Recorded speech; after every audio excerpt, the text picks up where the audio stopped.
Hello, and welcome to the Sovereign Collective podcast, where we bring you real, raw truth for your self-empowerment.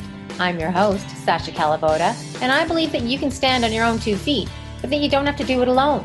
I love learning from people who continually strive to raise the bar, to go against mainstream thinking, and who dare to question the general consensus. People who risk being ridiculed or even risk the loss of their professional status as they bravely question the common narratives and challenge the rest of us to expand our minds and to reconsider what we think we already know. Join me in learning how to take control of your health and your mind so that you can have the energy to think more clearly and the confidence to step up and take responsibility for all aspects of your life.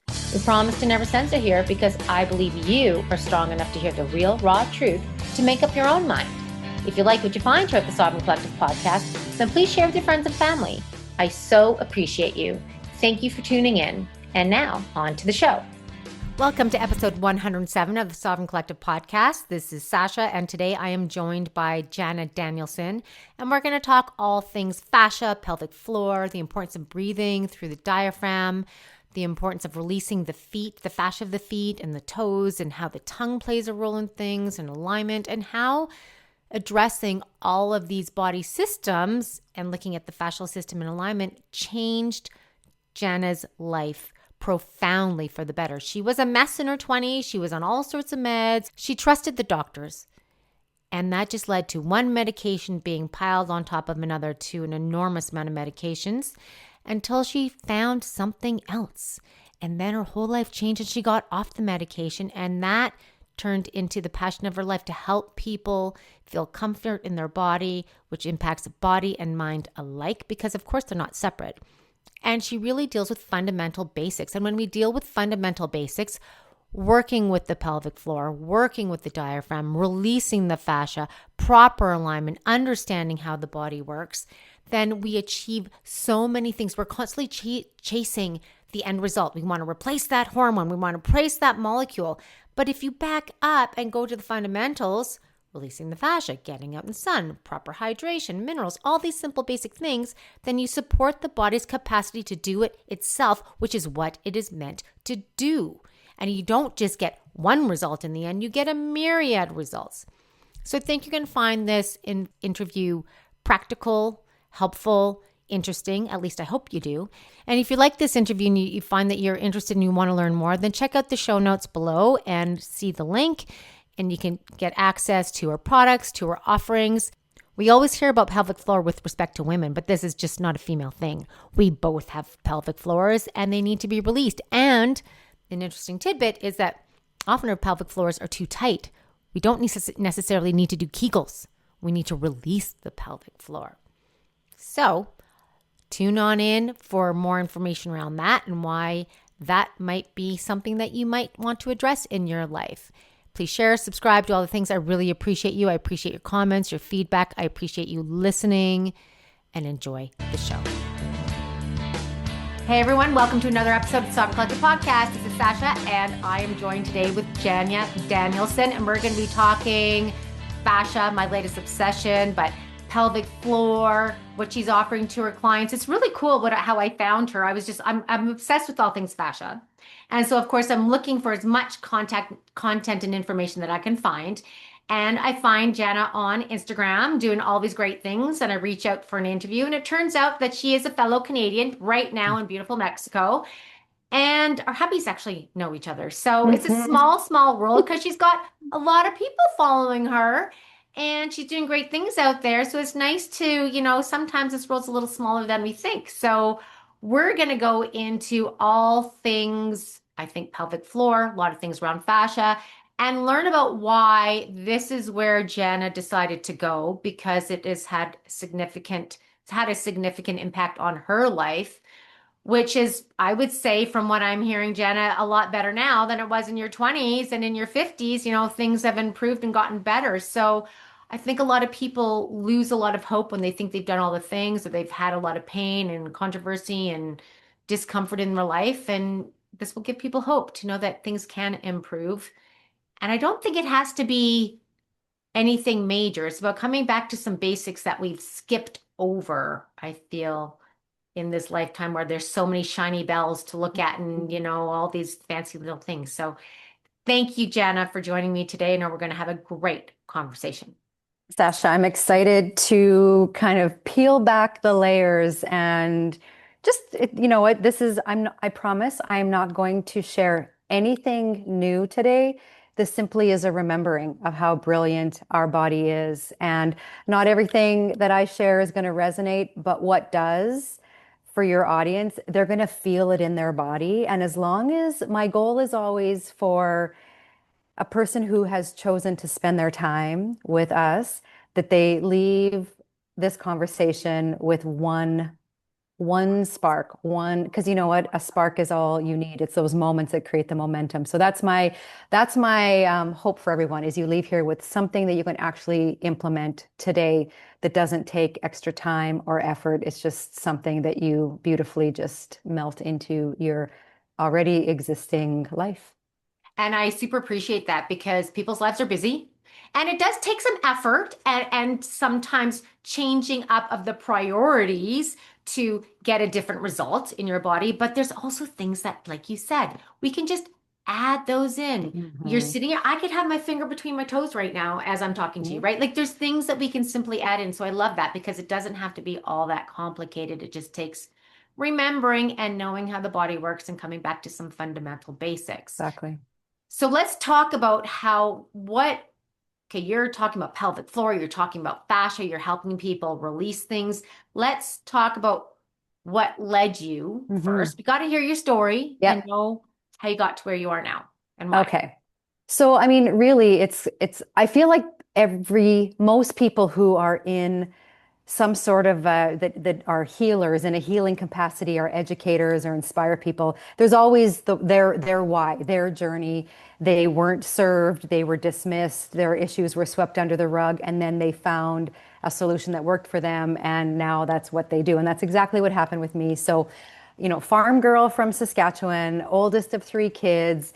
My summers were spent lovingly, like cutting what felt like acres of grass and weeding this amazing garden and running around with my friends and really like I would say the typical farm upbringing. And when I was in grade 12, that was the year that I started getting, I would say, elevated stomach pain. My mom did what my mom knew what to do. She took me to the doctor, right? And so I went to the doctor, walked across the street to the pharmacy with my prescription and took and got it filled and thought that, as the label said, you know, 3 pills a day, 14 days, complete the entire prescription. And so I thought, okay, great, 14 days. And it was like a burning sensation. My doctor said that I had a stomach like my dad. My dad, as a farmer, had Tums antacids within an arm's reach of him all the time. Also, firstborn, driven to excel. That was the main reason that I was given this prescription, right? I should and you just believed, right? The stethoscope and the white coat, Yeah. communicates this level of knowing. So 17, 18, 19, 20, I'm now 21 years old, finishing my business degree. I'm not on one prescription at this point in my life, but I'm on 11. 11 different pill bottles. 11. 11. I open 11 Wow. pill bottles every single day at certain times of the day. And so I really am, um, you know, gosh, the word freedom just it has so many new connotations now in 2026 than it did like in 1996. But I lived by the clock and the bottle that had to be opened at 2 o'clock and 4 o'clock and 8 o'clock. Wow. And the first thing I saw in the morning was the pill bottles on my nightstand, and the last thing I saw at night was the pill bottles on my nightstand. And I didn't know then what I know now. That can you imagine? That's what the nervous system is processing. It's just like watching mainstream media now. If we sat in front of the TV every day, what do you think is going to happen? That's what was happening to my body. I reminded my body every morning and every night, and then the whatever 9 or 10 times throughout the day when those bottles opened and closed, that is what I needed to heal, to be healthy, to fix and be fixed. I needed those bottles. And I went to my doctor one day as a what I thought was going to be, because we would always go. I would go in and we would do the next 6 months. Which specialists would I see? What tests would I do? Because that elusive fill in the blank diagnosis never came. So I walked in this particular day, sat down. She brought my file in, which was like an old school phone book at that point, opened it up. And as quickly as she opened it, she closed it, put it to the side, and looked at me and said, Jana, we've come to the point where we believe that the pain is in your head, that you're seeking attention, and we wish you a nice life. And she stood Whoa. up and walked out of her office. And I, that's the 21-year-old version of me, newly engaged, just finished my degree, working my first job, wanting to be a mom, knowing one day, growing up in an entrepreneurial family, I wanted to run my own business. And it was all I could do. I stood up and I almost ran to my car and I just broke down. And the sun that day, it was in September, the sun was hitting my engagement ring and it was making like this collage of sparkles in my vehicle. And I just thought, why? Why? Like, I love this man so much. Why would I walk down that aisle with him and give him a wife? He wants kids. We wanted to try, like, there's all these things we want to do. I can't even get out of bed in the morning some mornings. And the next 6 months for me was very, very dark. And, Wow.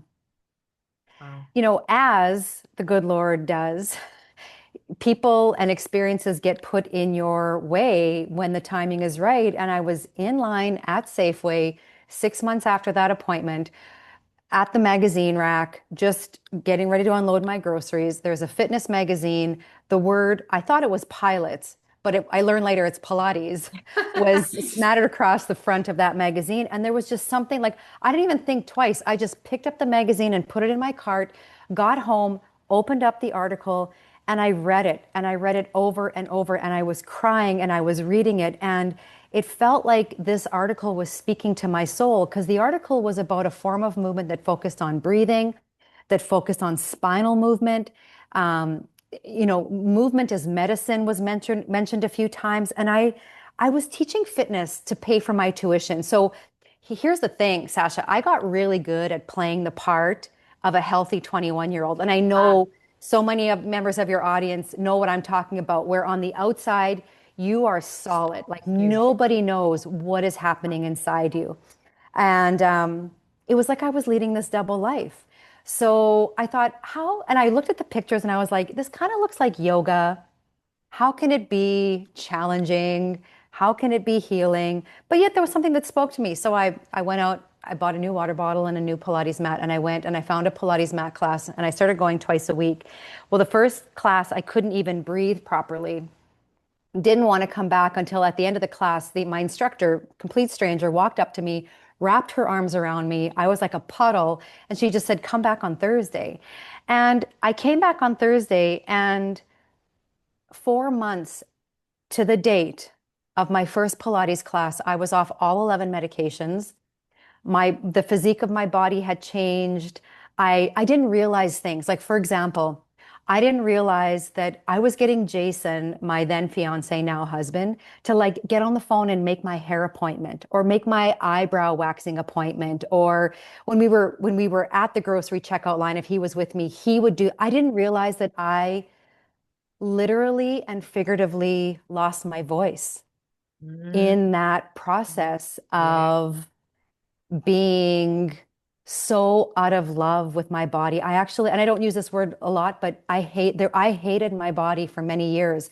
I felt like it had let me down. It had disappointed me. I didn't understand why. And so those first 4 months for me were extremely healing physically, emotionally, and energetically.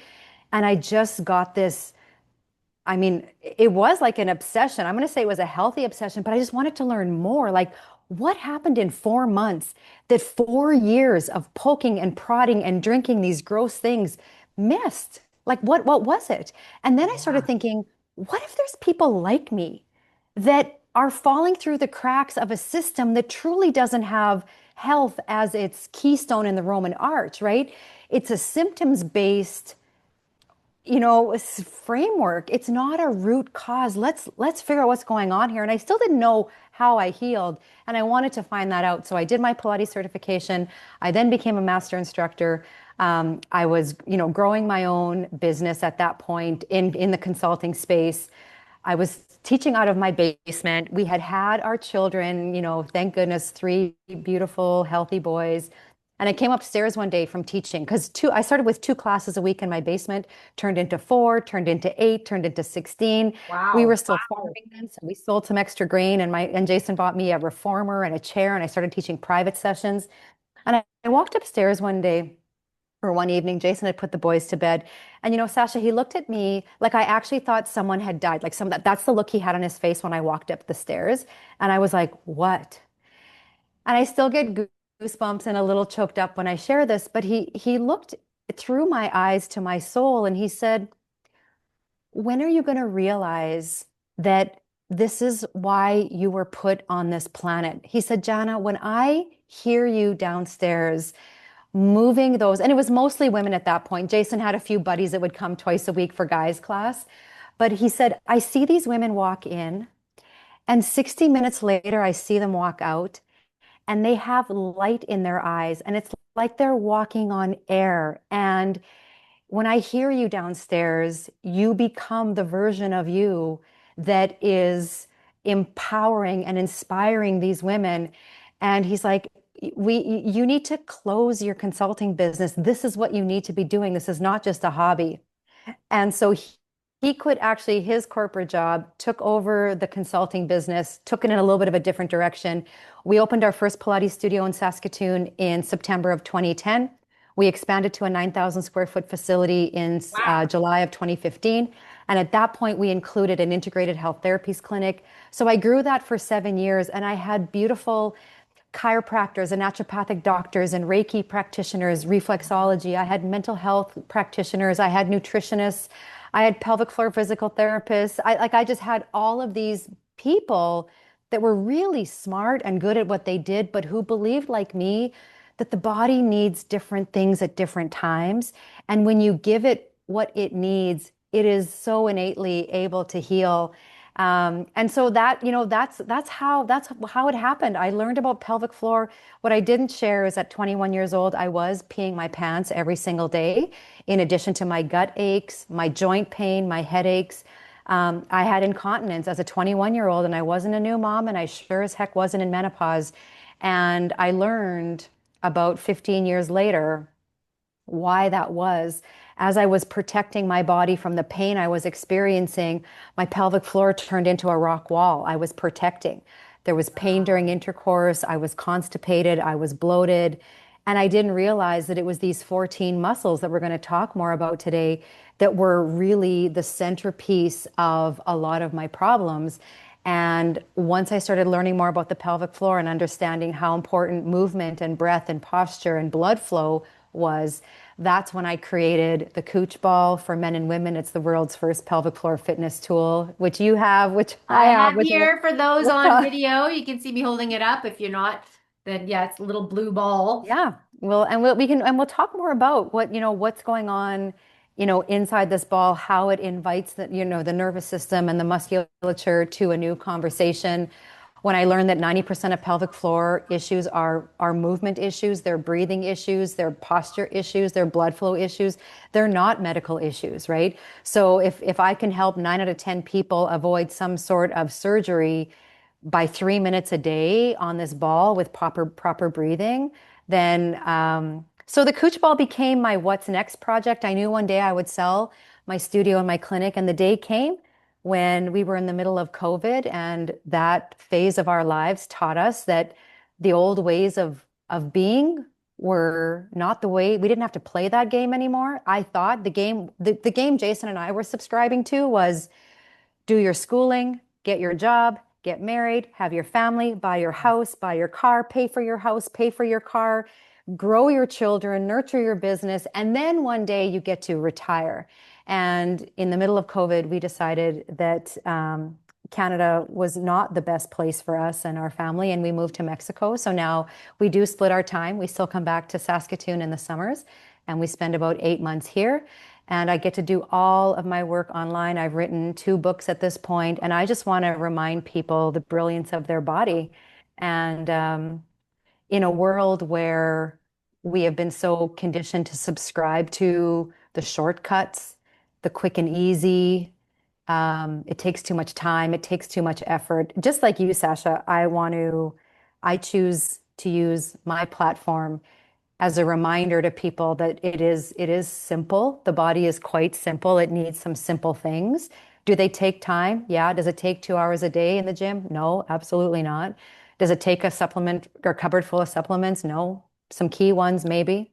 Sunlight, water, Right. food, right? Fundamental basics. Yeah, yeah, Sunlight. My last interview, go into what's happening at different stages of the sun and throughout the day. Like fundamental basics, folks. Like we're going downstream at the very end result. We're going to replace that hormone. We're going to take out that organ because it's not working. It's like, whoa, before you do any yeah, of that stuff, do you have minerals in your body? Are you moving properly? Are you breathing? Are you sleeping? Are you getting sun exposure? Are you flowing? Like there's so many really basic things that will facilitate yeah, all the things that we're wanting, even change the way you look, the way you feel, the way your mood is. So yeah. there's so much in that because 4 months to get off of 11 prescriptions, that is insane and quite amazing. But also, I think a lot of people will really resonate with what you're saying because that people feel that there's something wrong. Their body's attacking them. We have such a warring mentality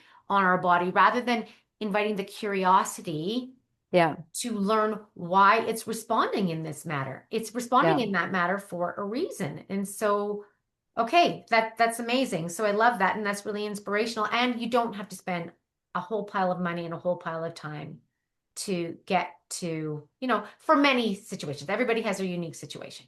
Absolutely. Absolutely. But yeah, so that's amazing. Okay, so you've sold your Pilates studio and you are Sold my doing studio, things sold my clinic. online. Yep, all online.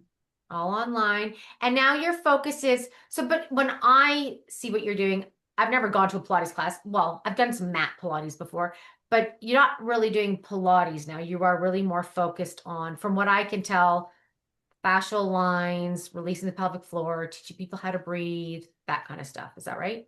Yeah. So I mean, I still do have like my online Pilates courses that Okay. people can still access.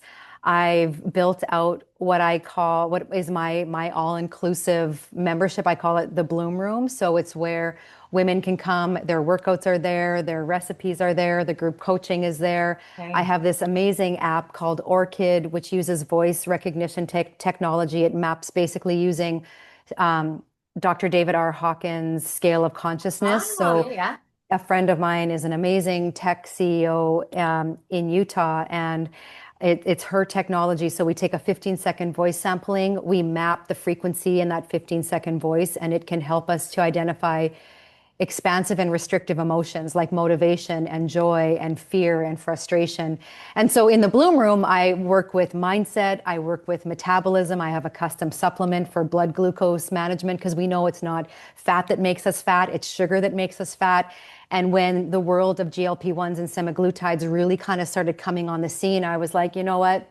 I know that Mother Earth gives us all that we need. And is there something, are there ingredients from her? And I have amazing people in my life and I've worked with Sean Wells, who is a custom supplement formulator. So, I dabble in the fringe of, I don't want to say the fringe of health. That's not the right way to say it, but I like to chart my own path. It's almost like if that's trendy and if that's simple and all these women are going in that direction, I'm going to say, hey, I'm going this way. Who wants to come with me? Right. That's what I like to do, Love that. right? That's what I've liked to do in the pelvic floor space. So many women, what do we hear as women? You're going to pee your pants after you have a baby. You're going to pee your pants and probably have pain during sex when you're in perimenopause. Menopause, you might as well just, kiss that whole part of your body goodbye. And it's actually the furthest from the truth. Like men, I mean, let's talk about men for a second. Men don't even think they have pelvic floors. They think that's just a girl body part Totally. because we can have babies, right? Men have pelvic floors like erectile dysfunction, chronically tight hips, cold, tingly feet, plantar fasciitis, chronic low back pain. Those are all rooted in a too tight pelvic floor. And again, we've been conditioned. We got a Plantar Kegel. Oh, fasciitis. Let me stop that for a sec. yeah, Plantar fasciitis, rooted in a too tight pelvic floor. I've never yeah. heard anybody say that before. Yeah, so the reality is so there is the the front line, the deep front line of fascia. Okay, like it starts in and around the big toe, and then it comes through the arch of the foot, across, kind of diagonally across to the outside of the foot. It goes up the outside of the calf. It Yeah. crosses the mid thigh, comes up into the inner thigh, and then up into the pelvic floor. So that's, and then it continues up. It continues up through the front of Yes. the body. Fascia is not like muscle in the sense that, muscles will start and end primarily at a joint structure, and they have, the bicep has a specific job. If I want to lift my groceries up off Yes. the floor, I need my bicep for that. My quad is helping a little bit, but my main mover is my bicep. Fascia's not like that. Fascia, the way I explain it in a very simplistic way, it's like a spider web. We've heard that, but it's also in a way like a boa constrictor snake. If you think about every single muscle fiber we have, so there's muscle fibers that are like threads. Imagine like millions and millions, hundreds of millions of threads.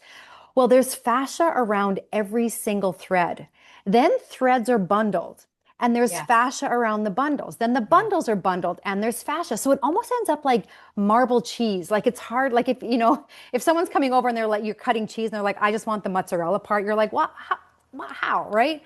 Muscle and fascia is like that. The reality is, in a healthy body that is properly hydrated, has a nervous system that can fight, flight, freeze when it needs to, but then it can come back to rest Yeah. and digest and not be, that vagus nerve is not all, overactive we hear about it in the polyvagal theory.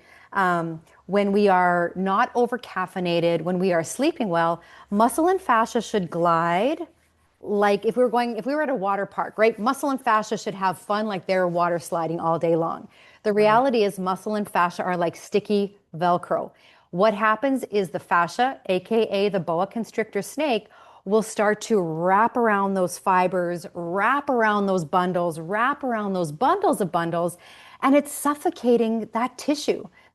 The oxygen rich, nutrient rich blood, that's its nutrition, right? That's its nutrition. And the fascia is blocking the nutrition from the muscle.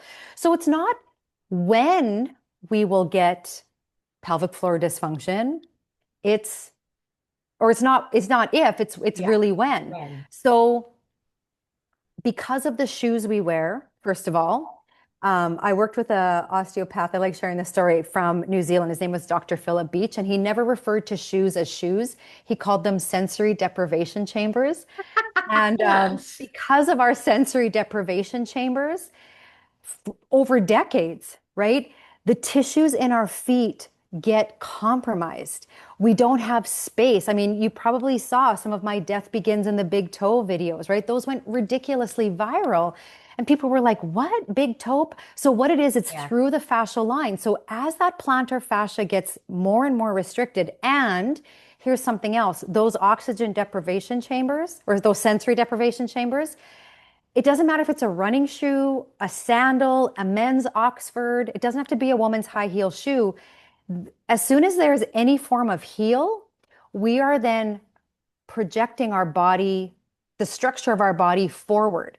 So now the 26 bones and the 33 joints in our feet, you don't have to be a mechanical engineer to know that as soon as there's a forward pitch to the body, Right. the small bones used for moving, they get reassigned. They're like, hey, here's a text, everyone. I know you're movers. You're supposed to help her run and jump and all these things, but actually you're going to be a holder. You're going to hold her body weight. And the little bones are like, but wait, we're little bones. Big bones are for holding weight. That's the heel bone at the back of the foot. It's called the calcaneus. Here's a little nugget, everyone. Optimal weight bearing through the body should be 60% in the calcaneus, the big heel bone, 40% across the widest part of our foot, our both feet, the metatarsals, so where the toes connect into the main part of the feet. There's a knuckle there, 40%. So now we have this beautiful tripod from the heel bone up to the knuckle of the baby toe as it connects into the foot, over to the knuckle of the big toe, and then back down to the heel. So that's how the body is supposed to be bearing weight. Because we are forward of that, there are two muscles in the calf that start to get compromised. The gastroc is the big meaty part at the back of the calf beneath the knee. The soleus is the more narrow part that goes into the Achilles tendon, which connects into the plantar fascia. As soon as we've been living for an extended period of time with a little bit of extra weight forward, the gastroc is like working way too hard. The soleus is not really getting much work at all. So now there's this huge imbalance. I read an article once that said about 80% of plantar fasciitis will start from an imbalance in the calf between the gastroc and the soleus. So when that starts to happen, then we start to lose mobility in our big toe. 40%, when we're walking, 40% of the power transfer to take a step forward goes through the big toe. Well, think about this. When your big toe stops moving, you start getting a bit of a bunion. Those bunions hurt, right? We start walking with compensatory patterns. We're walking on the outside of our feet.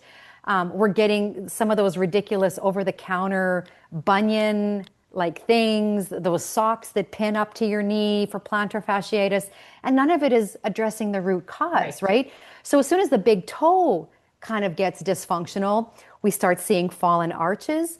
We start seeing a bit of compromised posture in through the knee, a collapsing. The inner thighs all of a sudden aren't doing their job. Our glutes stop doing our job. And our pelvic floor, because it's located, well, basically, I mean, halfway between, it connects the upper and lower body and the left and right sides of the body. So we have all of this dysfunction happening below, which translates into dysfunction above, especially with our, tech posture these days. The pelvic floor doesn't stand a chance. And what most people think is a too weak pelvic floor because they cough or sneeze or pee, it's actually the opposite. It is a hypertonic, too tight, like a brick wall muscle. And it has been holding on for your dear life. So what do you think it's going to do? It's exhausted. Then you cough or you sneeze or you laugh or you sing. And there's this downward abdominal pressure. The pelvic floor can't hold it anymore. And you leak a little bit. And what does your brain think? I got to do more Kegels. I am That's the weak. thing. Everybody's right? telling you, teaching you how to strengthen your pelvic floor and do all these exercises. They're not talking about releasing it. They're talking No, about strengthening it. exactly. Very different. And it is. And guess what? How on God's green earth do you strengthen a muscle that's already so tense and so tight?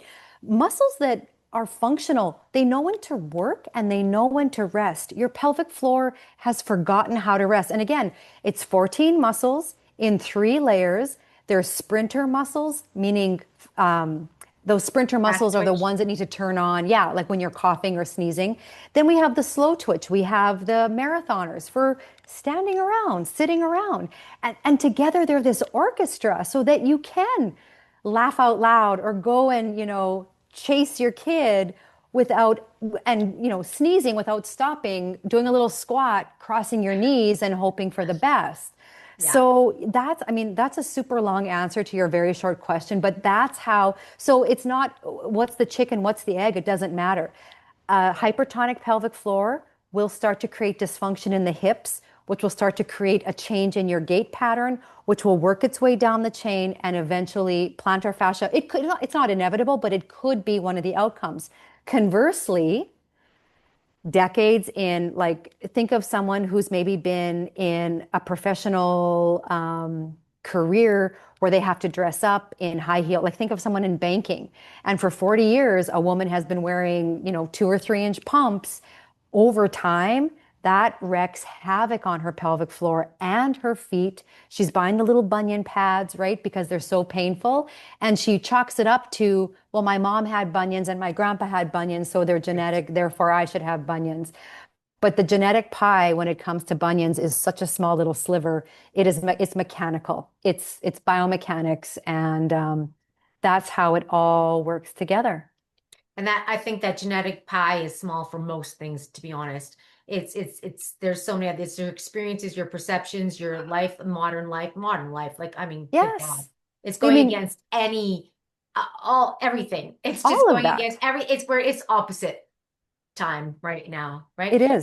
And even talking about the soleus, which is interesting because the soleus, that's like your second heart as well, right? And that affects your blood sugar if you're not using it because it's not using it right.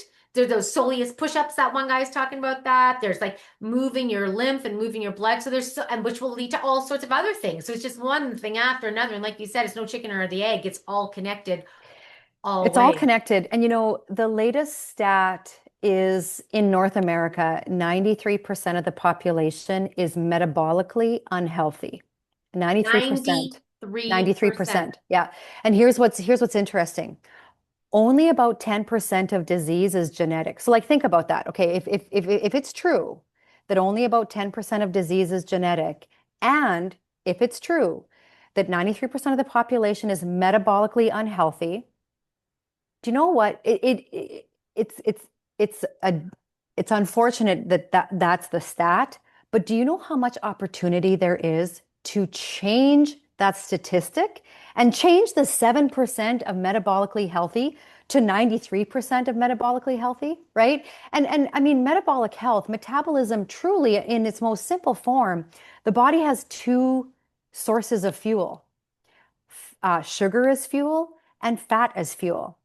And and this is why, this is another reason why I came up with my custom Skinny Vibes formulation was because everyone thinks that they shy away from fat. Fat does not make you fat. It's sugar that makes you fat. And managing your blood sugar is absolutely key right now. So for your body to know how to flip from sugar to fuel, flip from sugar as fuel to fat as fuel, it's like being flexible. Can you touch your toes?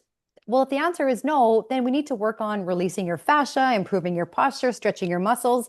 Then you'll get more flexible. Metabolic flexibility comes in the form of fasting every once in a while, feasting and fasting. I It started a comes in fast today. amazing, right? Yeah, it comes in the form of knowing that if you eat a cup of raw veggies before every single meal and you get your fiber in, that blood sugar is going to enter your body much more slow. You're not going to get as big of a blood sugar spike. Going for a walk within 90 minutes of eating, if you go for a 10-minute walk, it's been shown to decrease your blood glucose by 20%. A sip of apple cider vinegar, like, do you know what I mean? Like, these are the things that I mean that Sasha and I, this is what, we're helping people wake up to a lot of these basic things that, again, are not time consuming. It's like Eckhart Tolle said, the first major, or the way he said it was, awareness is the first agent of change. Like if you want to create a change, you have to become aware of things that you can change to make a difference. And like you said earlier, we are so fixated by the outcomes, by a size of jeans, by a number on a scale, that we forget to be present for the process. And when we're not present for the process, we stay fixated on the one outcome we're looking for, Right. but we might miss the 50 beautiful improvements in our body. But because we didn't lose those 10 pounds, we lost 8, therefore we are a failure. And that is, how many times I've had my clients say to me, oh, this is my bad shoulder. I can't lift my arm all the way up. This is my bad shoulder. And I'm like, imagine someone introducing you to a crowd of people every day as this is my bad friend, or this is my bad daughter. This is my bad sister. Like, what do you think would happen to us over time? Like those words have a frequency to them, right? And so this is my opportunity shoulder, right? It's asking for something. We've become so adverse to pain. Pain is simply communication, right? It's just big pharma that doesn't want us to be in pain because that means we take their medicine and we're good. Our headache goes away for 8 hours. Isn't that healthy when our headache goes away? Yeah, but guess what? It might just be tight fascia in and around through the brow line or the hairline. You might just be dehydrated, right? Yeah. So that's how, that's how this body, and it isn't complicated. It's actually so much simpler than we are led to believe it is. I feel like the more, because I've been on this path since I was 19, I'm now 54, and I've seen every freaking fad come and go. And now we have like all fads all at the same time, I swear to God. But I find that the more that I go down and learn and apply, the applications are simpler to bring these amazing results. I think the explanations can get pretty intricate because we're understanding electricity and quantum nature of the body and all that stuff and liquid crystal technology within our own bodies. Like it can get pretty, but pretty complicated. However, the application of going out in the sun, moving the body, releasing the fascia with tools like this, it's really simple. It Yeah. doesn't have to be that complicated. So let's talk. Okay, so pelvic floor. So one of the big things, my big focus is right now is I'm focused on really being in tune with my diaphragm and working my diaphragm as much as possible. Yeah. So let's talk, okay, pelvic floor, if there's anything else people need to know about that, but how does it work in relation? What is this relationship with the diaphragm? Yeah. Okay, perfect.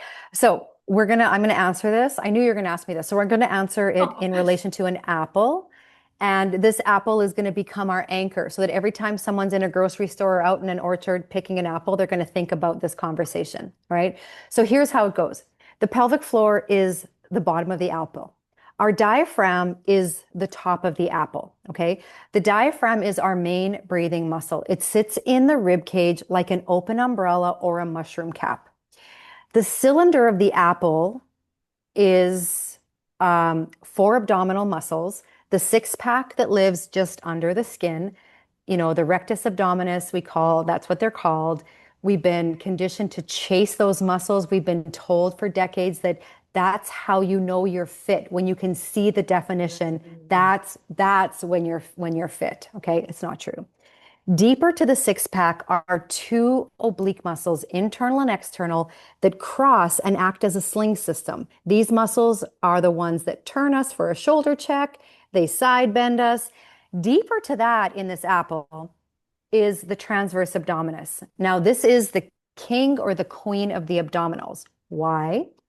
Because she's like a corset or one of those thick weight training belts. You know how the Kardashians are pushing these waist trainers, for the last maybe 5 or so years, right? Yeah. Anyways, ridiculous. Don't waste your money because we have our own waist trainer. It's called the transverse abdominis. This abdominal muscle starts in your low back, and as it wraps around the side of your waist and comes to the front, it gets a little bit wider, and it comes up kind of into the torso and down toward the pubic bone. And then we've got two little muscles on either side of the spine that are like little zippers. They're called the multifidi. So that is the structure of our core. Like, again, we use the word core, like I need to strengthen my core, and people will do some crunches or maybe do some planks. Well, your core is not just your abdominals. Your core is a 360-degree object like this apple. If I eat the fruit of the apple, the core is left over. That's what our core is. It has a roof, it has a floor, it has a cylinder, and then it's got these zippers up the back. And when it works like a unit, back pain goes away, your headaches go away, the tech neck exhaustion, you can't wait for your next massage, or chiro starts to get better. You can actually use your massage or chiropractic to advance your health, not just to maintain it, every 6 weeks. So that's the structure. Okay. I also this is, if you're watching us on video, this is a pelvis. This is a female pelvis. The pelvic floor is like, it's not such a pronounced bowl, but just for the model, that's how they show it. It includes the urethra, the vaginal opening, and the anus. So this is all of the pelvic floor. Okay. It's not just one muscle like a hammock. There's 3 layers to it. And here's the thing. The pelvic floor and the diaphragm are very, very connected. And what I mean by that is the diaphragm influences the pelvic floor. Okay, I'm going to say that again. So the diaphragm influences the pelvic floor. They work together, or they dysfunction together. Okay, so probably more common these days. How many people actually breathing through their diaphragm? Well, that's exactly it, right? And so and how does that happen, right? You watch a newborn baby breathe and their belly rises and falls with every breath. It's beautiful, right? We become upright human beings. That changes things a bit. Then we put on our sensory deprivation chambers. We start getting, different fashion. We become teenagers. We're sucking our belly in because society tells us we need to be super skinny. We start dealing with a lot of stress, right? And that perpetual saber-toothed tiger is always chasing us, even though it might be an email inbox or a relationship with an in-law. The body doesn't know the difference, right? So now we have this fight, flight, freeze going consistently. Our adrenals, our stress hormones, our noradrenaline is pumping, our adrenaline is pumping, our cortisol is pumping, and every day we start to use our diaphragm less and less. And because we're so brilliantly designed, we've got these little muscles in our neck that are like strips of beef jerky called the scalenes and the sternocleidomastoids. They're like the backup singer for the diaphragm. Okay. So we'll stop using the diaphragm, right? Because we don't, Lord knows, we don't want to make our belly big. We want to keep it sucked in. So the diaphragm just, it's kind of like this little jellyfish and it's kind of just hanging out, right? So now we're breathing into our neck, which is another signal to the sympathetic nervous system that we are unsafe. So the nervous system is like, see, I told you. She's breathing through her neck. There's something bad going to happen. And this is the messaging that happens all the time. But one thing that I want to share is that these two little beef jerky muscles, the scalenes and the sternocleidomastoids, they're not just doing nothing, waiting for the diaphragm to reassign breathing to them. Their job is to hold our head on our spine. They have a big job. Now we're saying, oh yeah, hey, in your spare time, which they don't have any unless we want our head to roll off of our body, can you also breathe like 20 to 22,000 times a day? Not asking for much. So then what starts to happen is you start to see this people with really rigid looking necks. You start to see elevated scapula. You start to see this concave posture, some forward head posture, right? I remember seeing pictures of my friend's daughter's grade 12 graduation. Beautiful girl. I kid you not. She looked like a velociraptor. Like her arms looked little because her shoulders were here. She was wearing them as earrings. And I was like, dang, like we got to change this, right? So many young people look like that, like So many, young teens, so not many. even high school. I'm No. watching these girls, they're all hunched Yes. over and it's Yes. just, yes. Exactly. Exactly. So the diaphragm, the pelvic floor is essentially looking up and there's no motion in the muscle of the diaphragm. There's nothing. So the diaphragm, because the pelvic floor is so influenced by the diaphragm, the pelvic floor just stops moving as well. And it just keeps absorbing the stress and the tension and getting more and more and more hypertonic, more tight, more tense. And the first thing anyone could do to improve their pelvic floor health is put one hand on the sternum, this flat bone on your chest, one hand on your belly button. Take a big breath in through your nose like you're smelling a fresh baked apple pie. Expand your body into the waistband of your pants. And then open the mouth a little bit. Exhale on an HA. And the belly, the 360 degrees of the torso melts back in. So we create this billowing inhale and exhale. Now what's happening? We're taking in 600% more oxygen. The parasympathetic nervous system is getting a hug. The pelvic floor now is looking up and saying, oh, the diaphragm's back from her vacation, because this is what happens. We inhale through our nose. Our lungs fill with air like two big balloons. So this diaphragm muscle, this big mushroom cap, there's no room for it in its open position, its expanded position. So when we inhale, the diaphragm actually ducks, contracts, gets out of the way, and the pelvic floor does exactly what the diaphragm does in a directional manner, okay? So as the diaphragm is melting downward and contracting, the pelvic floor is also melting downward, but it's going into its relaxed state. So they're going in the same direction. They're just doing two opposite things. Now, we exhale, the lungs empty, those two big balloons are deflated. The diaphragm comes back up into its open umbrella shape at the crest of the ribs. The pelvic floor follows. So the pelvic floor is lifting and it's contracting. So they're both going up. The diaphragm's expanding and lifting. The pelvic floor is contracting and lifting. So this is where we're cleaning up our decorations after the holidays, going to put the Rubbermaid back away in the garage with all of the decorations. This is why we exhale as we lift. At the gym, we exhale as we lift picking up our bucket seat with our little baby. We exhale as we lift because the pelvic floor is doing its job in its lifted state. It's ready to support. All right. It's supporting the pelvic organs. It's supporting the muscular, sending a message to those little zipper muscles that it's time for them to turn on. The pelvic floor is almost like a quarterback of a football team or like an air traffic control center, letting other muscles know what they need to do in relation to the movement. And it'll do that automatically when it has a chance to be healthy, to have oxygen-rich blood flow, nutrient-rich blood flow. And that's another reason why, like when I learned that 90% of pelvic floor dysfunction is not a medical issue, it's a fitness issue. That's when I went home. The boys were younger. I sat on mini basketballs. I sat on floor hockey balls. And it was like the Three Bears, right? Sometimes the porridge was too hot and it would trigger my sympathetic nervous system. The ball was too hard. Sometimes the ball was too soft and it was like, what's really happening here?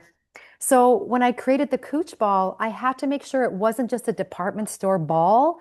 What you don't see is the magic inside, which is a layer of really cool nylon thread that we wrap around the bladder of the ball, that when the weight of an adult is on this ball, and you want to fill your ball up so it's a little bit squishy. I think mine's a little bit too tight. Take a little bit out. Yeah, take a little bit out. Yeah, okay. It's not unsafe. What I say is it's not unsafe. It's just this is going to have a much different conversation with your nervous system than that. Yeah, I was going to ask you that. Okay, because I can squish it, but not enough. Okay, so all you have to do is just take the pin off your pump, put the pin in and squeeze a little bit out. Okay.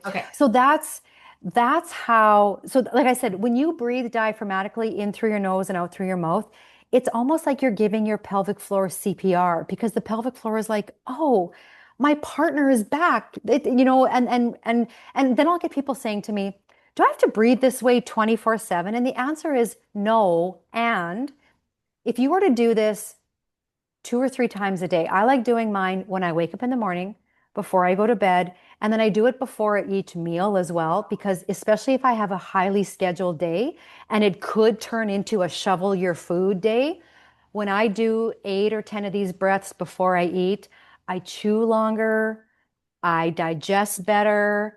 It impacts like I have less bloating than when I'm shoveling. All right. Yeah. So, and when you do this a couple times a day, your diaphragm's a muscle, just like your glutes, right? If you want to strengthen your glutes, you're going to work your glutes. You're going to be squatting. You're going to be lunging. Your diaphragm needs to be worked through breathing. And even you want to amplify it, you can lay on your tummy. And because you have the floor almost compressing your body, it's almost like you're doing a push-up with your diaphragm because you're breathing into the floor. It's making that muscle have to work a little bit harder. I lay on the ball. What if you lay on the ball? Oh, 100%. I've been really working on laying on different things to release the diaphragm all. Yes, you can lay on the ball. There's a whole gut protocol starting from the ASIS going up. So basically from the ASIS going up the ascending colon, across the transverse colon, then down. There's a whole breast health protocol. You can use it in your low back. Like we have one of these just up on our headboard in our bedroom. And sometimes like if we've been out and we've been really active and at night, my back gets a little gnarly. Like I literally just reach, tuck it underneath me and I fall back asleep. Right. And so it is not just a one-trick pony. She really does help fascia in a lot of different ways. And I mean, the rule is only your breath. Like someone will say, well, how do I know it's safe for this part of my body? Well, your body will tell you if you're holding your breath or your breath is erratic or you're squeezing your butt or you notice your jaw's clenched, that's a sign to come off, too much. Right? But if you're breathing, I call it the ouch factor. So the ouch factor is going to be alive and well. If you sit on this ball or lay on this ball and you think it's going to be comfortable, you got another thing coming because the ouch factor actually is inversely related to the health of that tissue. So when you're doing, when you're using it on your gut fascia, there's probably some spots that are a little spicier than others. More uncomfortable, yeah, for right? Sure. So those spots actually are where the tissue is lacking the blood flow, where the fascia is probably a little more bound. And if you didn't know any better, you'd be like, ooh, I better get off that spot, right? And that's like the sinister brain being like, ha, ha, ha, right? But actually it's an invitation. As long as you can breathe in through your nose and out through your mouth, go someplace. It's a perfect time to do some meditation, some prayer, and you'll notice the melting sensation when you come off, the warmth of the blood flow, the tingliness. It's like you are, you know, what I like to say sometimes is if we cared as much about recharging our body as we did recharging our phone every night, we would be 93% metabolically healthy and only 7% not. We care more about making sure this is plugged in. So in the morning, the battery is full. But what about this? 100%. 100%. And I want to say, so before we started, I also sat on the floor and I sat on this. And so it's interesting to even watch, and you say to do it for 3 minutes a day. So I've only done it a few times now, but what I notice is it's very pinchy at first sitting on those. It's like, ooh, I'm being pinched. And I think, first of all, people have to remember to breathe. Sometimes you can breathe, you just don't remember to breathe. Yeah. So remember to breathe. But as you sit on it and breathe into it, the sensation changes as you melt through. And then it became kind of more of a hurt so good kind of feeling, Yes, not exactly. ooh, ow, Exactly. this is pinching. Am I in the right place? And yes. so it really changes the sensation when you give it the time to melt through that. Yeah. And then when you want to get a little fancier, then we start working on the actual phases of what the pelvic floor is doing. So when you're sitting on the ball at first, just as long as you're breathing, just breathe, right?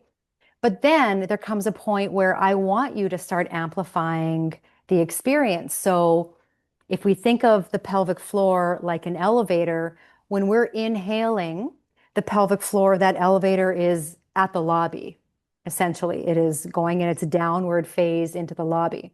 So if we in life, an activity of daily living, in order to start the flow of urine, the pelvic floor needs to be in its relaxed state. Okay, so doing a little inhale can help to start the flow of urine.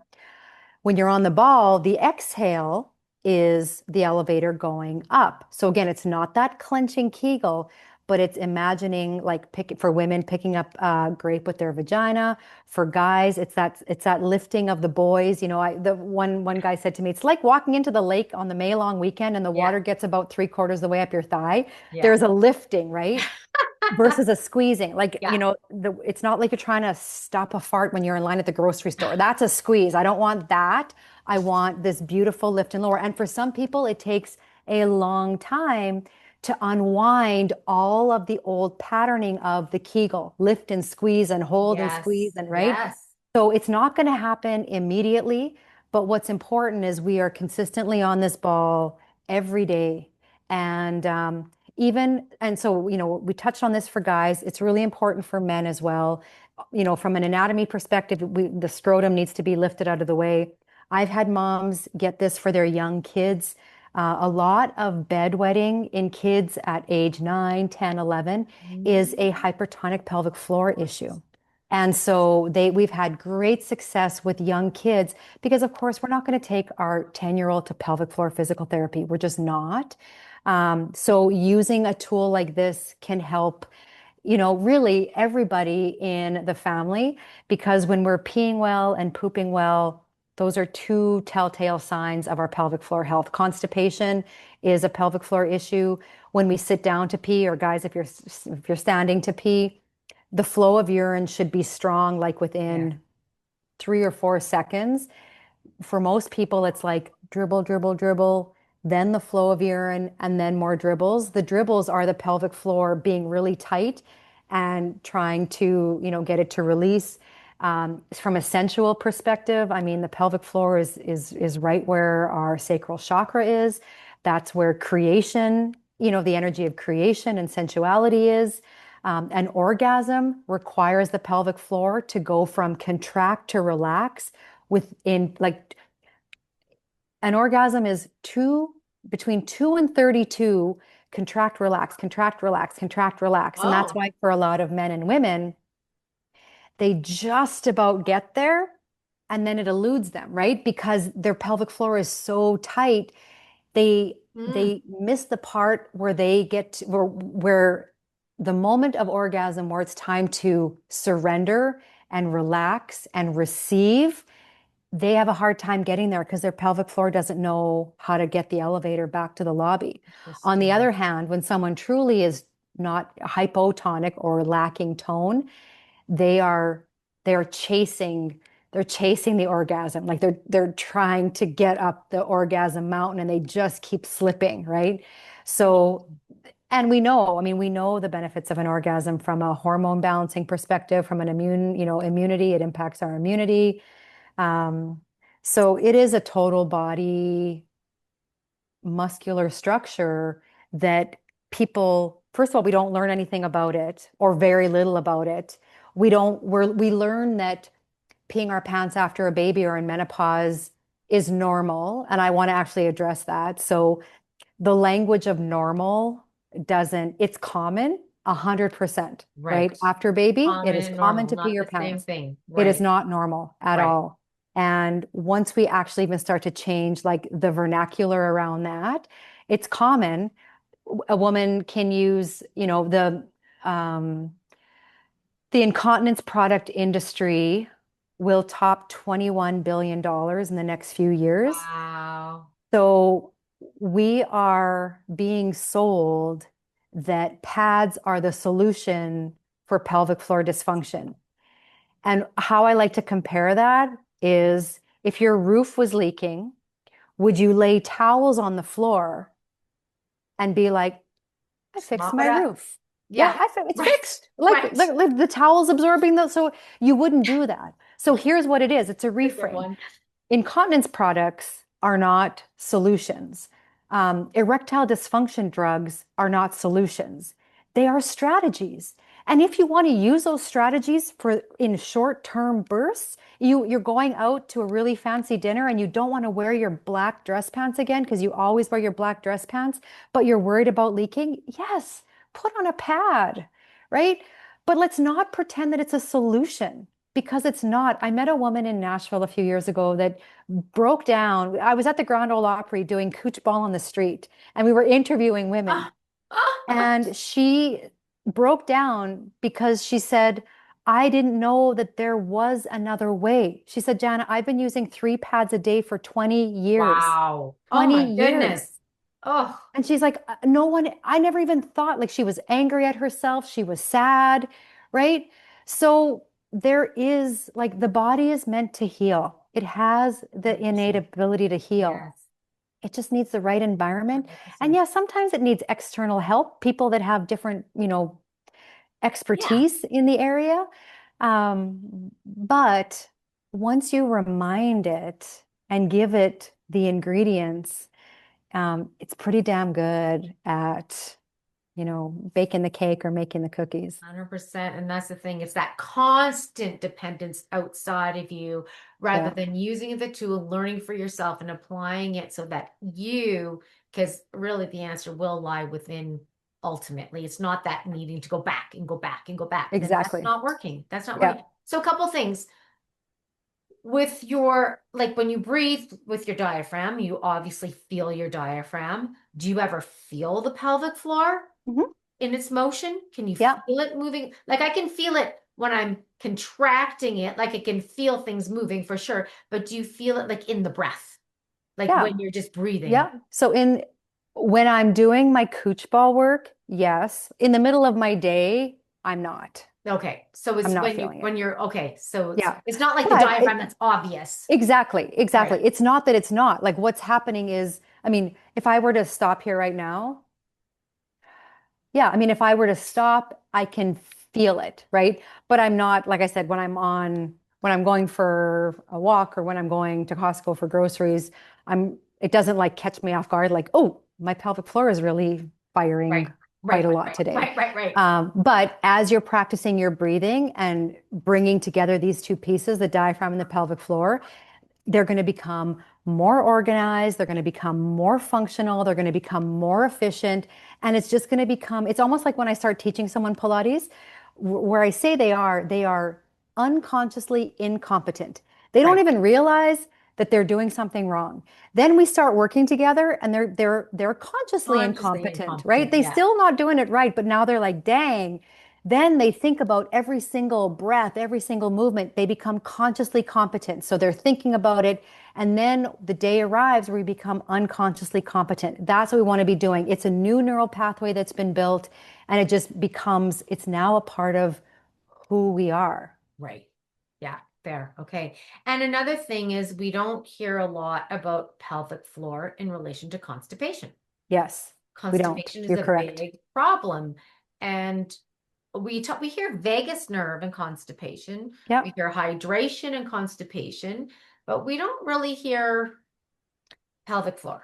No, well, and think about it. Like the rectum, like this, I mean, this sphincter here and what's going on inside, that is still part of the pelvic floor complex, right? Like that's still a part of it. So there was a research study done, I don't know, maybe 5 or 6 years ago now, and the researchers tracked a group of women watching not like a gore show, but like a suspenseful show.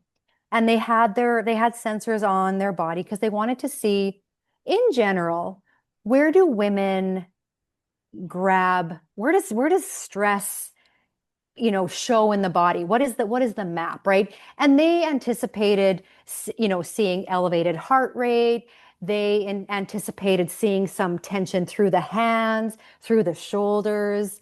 Um, but do you know that it was the pelvic floor group of muscles that were the first to fire?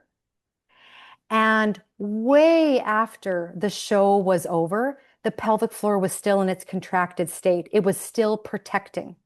All right.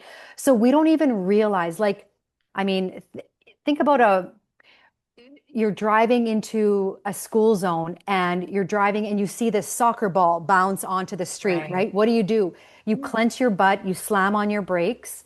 Yeah. Um, there's maybe someone in your world that you haven't had positive boundaries with, and you see their name come up on your phone in a text, and it just triggers you, right? Like there were things like that. The pelvic floor is going to be involved in that, but it's going to be unconscious, subconscious. You're not going to see it. Like if you walked into a mirror and you're like, oh, geez, I gotta, I gotta relax my shoulders. Or you're driving on icy roads in the winter and your knuckles are white. You can actually see it. You can feel the tension. Very often, because we're so disconnected from this part of our body, we don't see the tension. We don't feel the tension, but it's there, and it's not only through um, the vaginal opening in a woman, or through, I mean, that's a lot of erectile dysfunction is a too tight pelvic floor because the blood flow can't get through to the penis, right? There's an issue there. So constipation, I would say, is one of the most common outcomes of a too tight pelvic floor. So if you are doing your Kegels because you're coughing and leaking a bit and you think you're weak, but you're having a heck of a time pooping, there's, I'm not a betting woman, but I would say 99% sure that you're actually in a hypertonic pelvic floor state. So it's not actually weakness, it's over tense. And so when you're sitting on the Cooch Ball, the perineum is kind of in the center. That's the way I classically sit on it. Sometimes I'll put the ball further back and like have like Yeah, my you can anus adjust it, right on right? it, or sit a Yeah. little bit forward for my pubic bones, for the pubic symphysis. That's the beautiful thing, is you can't get it wrong. Like Right. sometimes people will say like, my butt's on the floor. Is that right? It looks like your butt is off the floor. And I'm like, it does depends on the shape of your butt, right? Like it doesn't, it's not a one size fits all. It works with your body. It meets your body where it's at. And that's, it's important that there are some basic things like, are you peeing well and are you pooping well? And if the answer is no, like, we do want to be pooping at least daily, if not 2 to 3 times a day when you have a really dialed in digestive system, right? Your body should be able to, is it's built to have a meal, take what it needs, and get rid of the rest. It shouldn't have to wait 2 or 3 days to get rid of the rest. Yes. So using your pee and your poop as a pelvic floor indicator is a really smart thing to do. And I would also think that just moving around, like melting fascia, when you find that sore spot, you've hit a spot that needs some release. So just, it's a good thing to experiment and adjust and move in little ways to see where else can be released and Exactly. yeah. Exactly. Let your body be your guide. Like sometimes I'll be on my Cooch Ball and I'll feel something like on the right side of my back and my low back. And I'm like, oh, my paraspinals are asking for something. So if I have the time right then and there, I'll get off my Cooch Ball, lay on my back on the right hand side of my spine. Like I almost let my body through the fascial system dictate what it Yes. wants next. You'll feel it, right? You just Right. have You'll to, you feel just it. have to be Yeah. quiet. Yeah. Yeah. Not be on your phone, not be, just be quiet for Just be five quiet, minutes. right? Not be And entertained. the body's a beautiful communicator. Absolutely. And oh, what was I going to say? Oh, and the thing is, the body's always responding and we're interacting to our environment. So it's not like you're a one and done, right? This is a Yes, constant thing that because you might have had that you almost hit somebody or hit an animal or something and you tightened up or whatever. And so there's always a response. And so there's always that interplay between tension and releasing everything. exactly. And there has to be, I mean, we need contrast in our life. If we didn't have night, how would we know it's day, right? So Totally. and the thing to remember with this work is that it's not linear. So it doesn't mean that automatically next week will be better than this week and next month will be better than this month. We do want forward progress, but you're going to get to a point once you start working with your breath, understanding your body, your pelvic floor is almost like a crystal ball in a way because for example,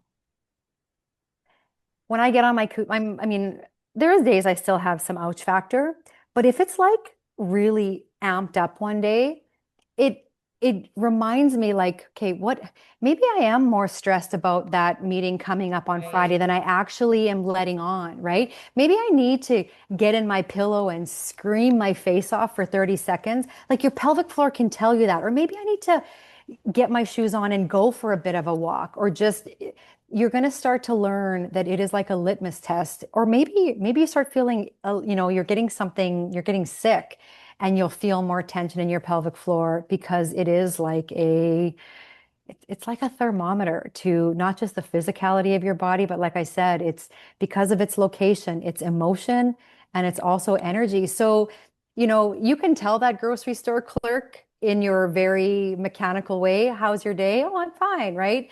Your pelvic floor is like, that's BS, sister. We know that you are jacked right up, right? So it's kind of like the truth teller in our body. And sometimes that's a hard pill to swallow when we've been so conditioned to be the DIY woman or, that our superpowers. There can't be a chink in the armor. We don't want that. Our pelvic floor will humble us in that way. And it is a pretty beautiful experience. I've had mornings where I just weep when I'm on my ball. Wow. Fascia will do that. It Yes. stores emotion. So I've had clients get really mad and like rage, right? Or some will just like laugh and laugh. Like, when you're back in the day when you were in school and you weren't supposed to be laughing and your teacher's glaring at you, which makes you just want to laugh Oh, more. It's yeah. kind of like that. It's just this very authentic emotional release. So you can expect that with this work as well. And releasing. So, and what you're saying is you're doing the work and there shouldn't be anything wrong with you. People always think, well, you're so healthy. You should have this, you shouldn't have that. It's like, just because there's something that's uncomfortable doesn't mean you're sick or bad or wrong. Healing can be very uncomfortable. So I just recently went through something where I've been really, like I said, working on my diaphragm and releasing that. Well, as a result of that, my ribs are rearranging themselves and popping out and being ooh, it's been, I was hugging a water bottle for at least 2 weeks, walking around with that, lying on it because holy cow, would go in, go Okay. out. Then I released a rash and there was a rash that came out, which was very uncomfortable. I was like, holy crap. I was like, oh, I'm so sorry. I'm like, no, this is awesome. First of all, this is great because it's changing and I know it's going to be so much better on the other side. And I'm going to reappreciate being not in pain so much more. But healing is uncomfortable and it's not dysfunctional. It's not wrong. What's dysfunctional is wearing Depends for 20 years Yeah. because nobody told you that your body's a self-healing Yeah. organism and that life could be different. There's No, the exactly. dysfunction. And you bring up an important point. So what you're experiencing is the healing crisis, the Herxheimer Yes. reaction, right? Yes. And it can show up physically. For some people, it shows up as like wildly vivid dreams. For some people, there's like a physical purge, like throwing up, extreme headaches. It feels like you have a flu. Rash is very, very common, right? So that's, I mean, and I'm so glad that you mentioned that here because again, so many people would maybe go to the drugstore and be like, what can I get topically for this Right. rash? To And when you suppress, know this, right? exactly, to They want to suppress it. suppress it. But Right. there's something physical, something emotional, something energetic. And you know, who cares? Just moving it is amazing. And so when you have those reactions, and that's what sometimes people will say, like women will come to me and say, I've been on the Cooch Ball for 6 weeks and it feels like I'm actually leaking more. What's going on? And I'm like, this is amazing. Do you know what's going on? And they're like, no, like, should I stop using it? And I'm like, no, here's what's happening. Your body has become so conditioned to holding. Those muscles have been like holding on for dear life. We're finally getting the release. Like those muscles are learning how to relax, but they still haven't yet learned how to work in a functional way. So you're in kind of this in between where you're not in your hypertonic state anymore. You're not in your fight, flight, freeze, and you're not yet in the functional space where the muscle is working and resting and working and resting. You're in this in between where the muscle's like, I don't know what I'm supposed to do. All I know is I'm not holding on for dear life anymore. And that's when and that's why in the, in the Cooch Ball universe, for the first 30 days, we're on this ball every day for 3 minutes. Or if, let's say for some women, it takes them 3 months before they can do 3 minutes on the ball. Wow. And your body will tell you, like if you stop, if you're holding your breath, you come off and you finish the 3 minutes off the ball. But what starts to happen is in those 30 days, we're releasing the boa constrictor fascia. The oxygen-rich, nutrient-rich blood flow is starting to feed the tissues. It's like, you know, breaking a fast where you're like, okay, I get this nutrition now. And those muscles, it's almost like they're having a transformation because they're not their old self anymore, tight without oxygen and blood flow. They have the blood flow and they have the oxygen. They just need to be reminded what their job is. So after the 30 days, we start to implement what's called the Cooch Ball method exercises. So I've created 13 exercises that work not just the pelvic floor, but what are called the pelvic floor co-recruiters. Our pelvic floor has teammates. Many people don't know that.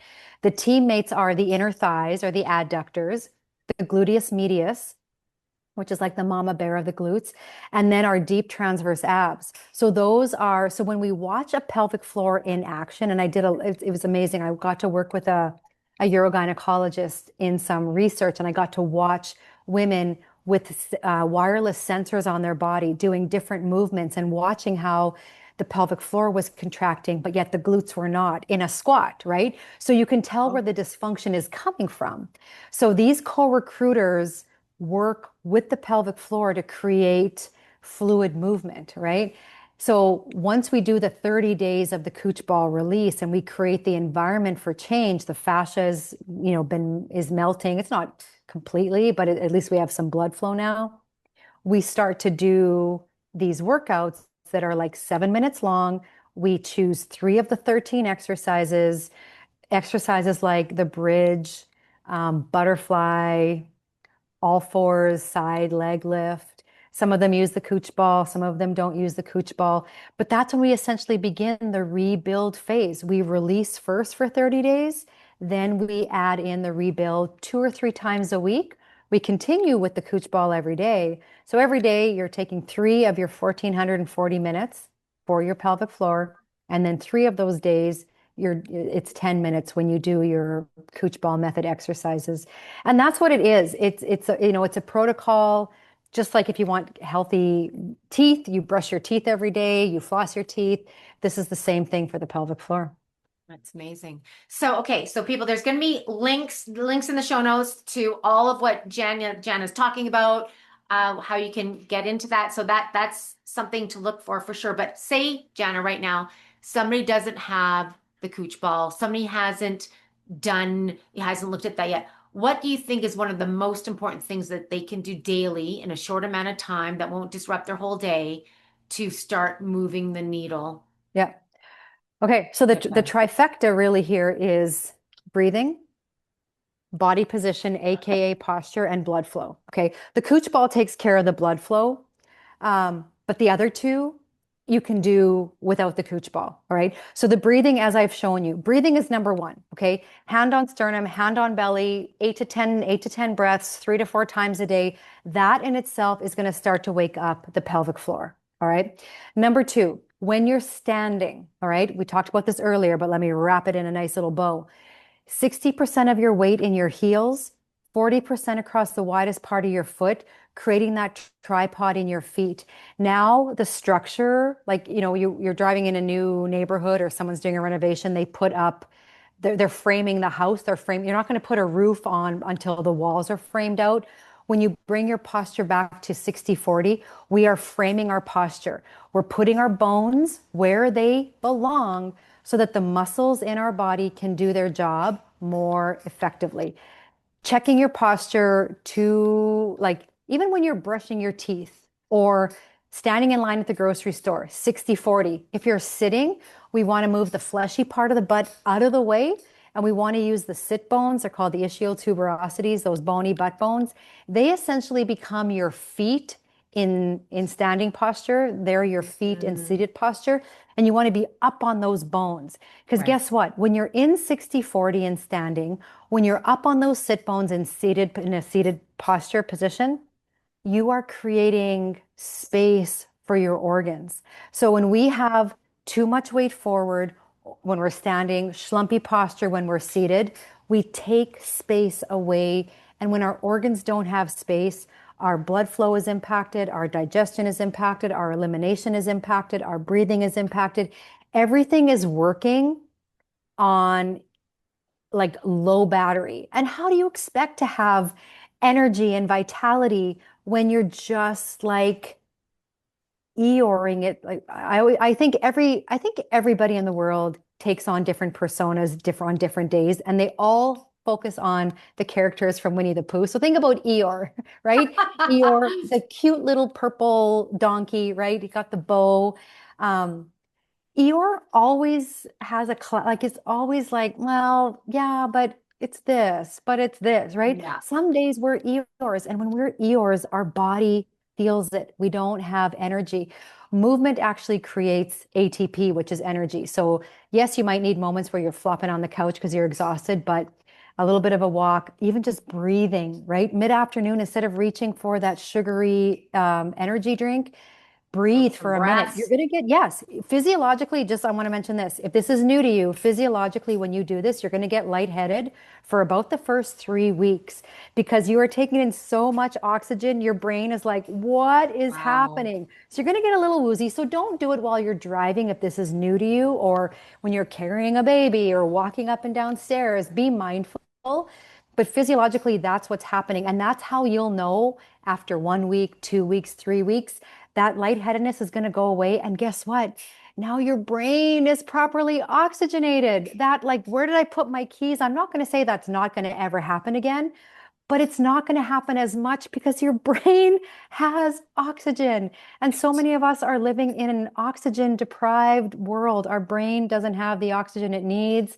And again, we just chalk it up to aging because that's what we're so conditioned to do. So breathing and posture are the two things that people can do that will start to help their pelvic floor.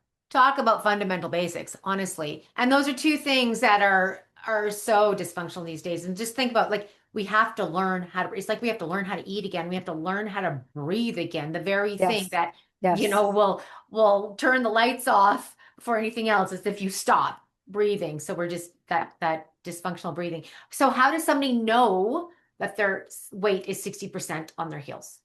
So it's an approximation. So it is very common for most of us to be about 80% of our weight forward and 20% back. A lot of people are tipping over, right? Yeah, right. Yeah. They're like ski jumpers at the Olympics. Yeah. Their nose is hitting the end of the sidewalk before their feet get there. Right. So how I coach this is, you want to just stand with your feet, toes facing straight ahead. Anatomically correct, about 10% turnout with the feet is anatomically correct in the hips. But I just find that so many people walk way too turnout. They're like ducks, I call them, duck posture. So when I set people up for this, I get them to stand with their toes straight ahead. And then I'll just get them to rock forward and back. I'll just get them to rock forward and Okay. back. And then I'll just say, first of all, I'll say like, just go to a balance, like even just try 50-50. What feels, because the toe pads should have no weight on them, right? And not that I want them Okay, lifted. no weight on the toe pads. That's probably something that people can clue into right away. Yes. And that I'm sure they're feeling weight on their toe pads for sure. Yes.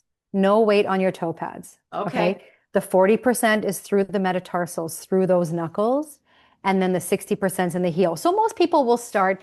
What I honestly with this, Sasha, like even if you're an 80-20, even going to 70-30 to start with, that's an improvement. Okay. Because for Yeah. most people, when you bring 60% of your weight back into your heels, stay there for a minute or two. You're going to notice fatigue in your ankles, fatigue at the back of your knee. You might even say, Jana, this Mm, actually hurts my back. Okay. And if it's right. sharp and shooting, okay, let's talk about it.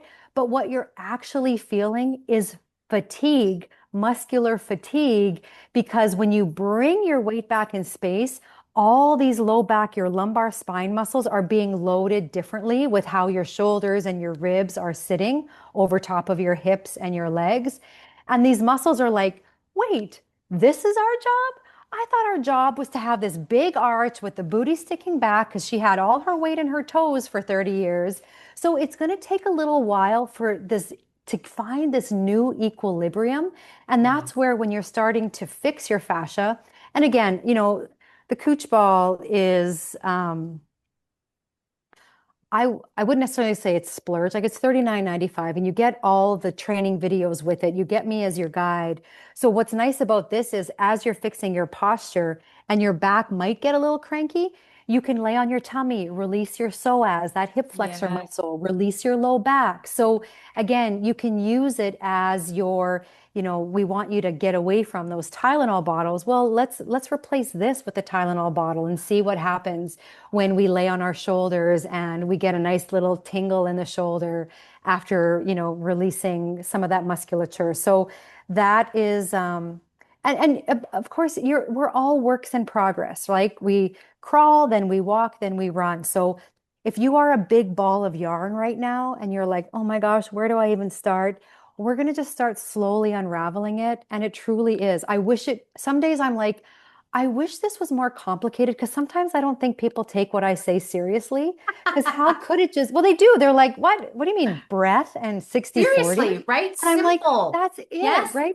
They're like, and when people learn that I'm 52, sometimes they're like, and I'm like, no, seriously, like you should have seen me at 21. At 52, I want to, I just feel like it's like Benjamin Button. I want to turn back the hands of time despite more candles on my birthday cake because I so understand what my body wants. And it just wants the same thing as a fundamental, right? Like if you don't know, again, I go back to the phone metaphor. It's if you know how to plug in your phone, you know what your phone needs to charge that battery. When you know the basics your body needs to cellularly recharge itself, you can figuratively turn back the hands of time. I'm proof, you guys. I lived in chronic pain for 4 years, for every day for 4 years. So I want to make sure that you're not seeing this healthy version, like who is she to talk about pain, right? Because Yeah. I've been there. I've been there. I've had those nights where I've cried myself to sleep and then woke up an hour later in pain and wondering why I'm even taking up space on this earth. I've had those thoughts. That's Wow. that's been a part of my reality. Right. And when you take back that sovereign, just that ability to be, like you said, the word curious, I love that. Get curious. Yes. In a world where we can scroll till the cows come home and one post is saying, chia's good and one post is saying chia is not good. Like, do you want Meat is chia? good, meat is bad. Fruit Yeah. is good, fruit is bad. Yes, Everything's good and exactly. everything's bad. Yeah. Do it. Just trust your body.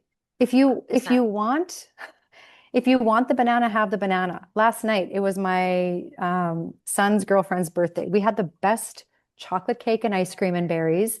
And a version of me in the past would have either just had a bite of Jason's, right? Or I would have ate it and been guilty the Right. next 7 days or Yes. done way more cardio. I smelled the cake, right? Before every bite, I smelled the chocolate. I enjoyed it. We laughed while we ate it. Did I have a little bit of apple cider vinegar knowing I was good? Yeah, for sure I did. Did we go for a walk after? Yeah, for sure I did. But that's the version of me that I am completely and utterly in love with right now is just, I've forgotten that I can trust myself, right? And do I get it right all the time? No. And it's But not about getting it right all the no, time either, no. right? Yeah.